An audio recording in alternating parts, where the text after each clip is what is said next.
Hello everyone, आप सभी का स्वागत है। आज चलिए हम लोग देखते हैं कंपनी अकाउंट का फर्स्ट चैप्टर, जिसमें हम लोग इंट्रोडक्शन देखे थे, एक जनरल इंट्रोडक्शन देखे थे कंपनी को लेकर के पिछला क्लास में।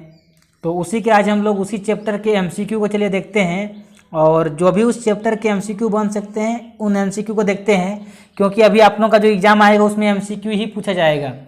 तो मेरे प्यारे साथियों, अगर आप लोग इस क्लास को नहीं पढ़े हैं तो आप लोग जा कर के पिछला वीडियो देख लीजिएगा, क्योंकि मैंने उसमें आप लोगों को डिटेल चैप्टर समझाया है। और चैप्टर समझाने के बाद आज हम लोग क्वेश्चन को सॉल्व करेंगे, ये एमसीक्यू को सॉल्व करेंगे। तो चलिए शुरू करते हैं। तो देखिए, पहला क्वेश्चन क्या है कि कंपनी कौन सी व्यक्ति होती है।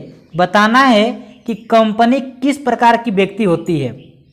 तो देखिए, एक लीगल पर्सन, या फिर एक आर्टिफिशियल पर्सन, या फिर ऑप्शन नंबर सी में है एन आर्टिफिशियल लीगल पर्सन। तो देखिए, कंपनी किस प्रकार की व्यक्ति होती है। तो कंपनी एक व्यक्ति होती है, कृत्रिम वैधानिक व्यक्ति होती है। कैसी होती है? आर्टिफिशियल लीगल पर्सन होती है, option number C. Next question चलिए देखते हैं, क्वेश्चन नंबर 2। क्वेश्चन नंबर 2 में कहा जा रहा है कि कंपनी किसके द्वारा निर्मित होती है। बताना है कि by whom A company is created. Company किसके द्वारा क्रिएट होती है। तो देखिए, पहला ऑप्शन पूर्वाधिकार अंशधारियों द्वारा, दूसरा ऑप्शन प्रवर्तकों द्वारा, या फिर विधान द्वारा, या फिर आपका डिबेंचर होल्डर्स के द्वारा। तो माय डियर, कंपनी का निर्माण होता है, कंपनी का निर्माण होता है विधान द्वारा। किसके द्वारा? नियम कानून से बनता है, यानी कि बाय लॉ। किसके द्वारा बनता है? विधान द्वारा, यानी कि बाय लॉ। चलिए नेक्स्ट क्वेश्चन देखते हैं, क्वेश्चन नंबर 3। क्वेश्चन नंबर 3 में क्या कहा जा रहा है? क्वेश्चन नंबर 3 में कहा जा रहा है कि कंपनी का निर्माण साधारणतः किस उद्देश्य के लिए किया जाता है। बताना है कि कंपनी का निर्माण किस उद्देश्य से किया जाता है। तो देखिए, इसका ऑप्शन को देखते हैं।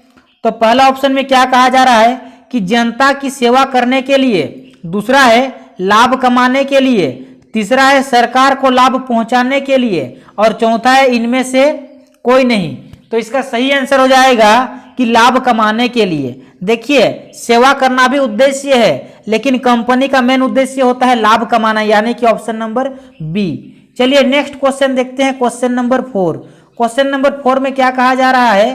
क्वेश्चन नंबर 4 में कहा जा रहा है कि निजी कंपनी के लिए अधिकतम सदस्यों की संख्या कहां तक सीमित है। अगर कोई प्राइवेट कंपनी है तो प्राइवेट कंपनी में मैक्सिमम कितने मेंबर हो सकते हैं।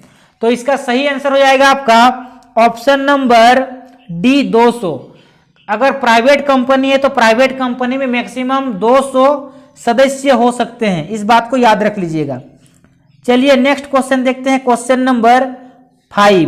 क्वेश्चन नंबर 5 में क्या कहा जा रहा है कि इनमें से कौन सी कंपनी की विशेषता नहीं है।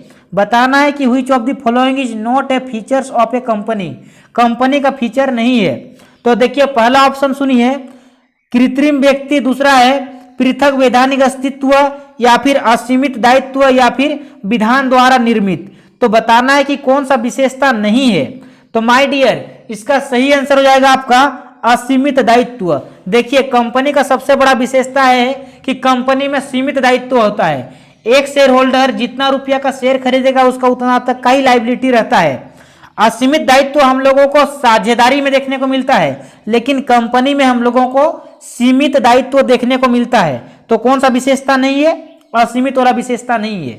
असीमित वाला आपका साझेदारी का विशेषता है। ठीक है, चलिए next question, question number 6। Question number 6 में क्या कहा जा रहा है कि कंपनी की विशेषता है। बताना है कि कंपनी की क्या विशेषता है। Features of A company is.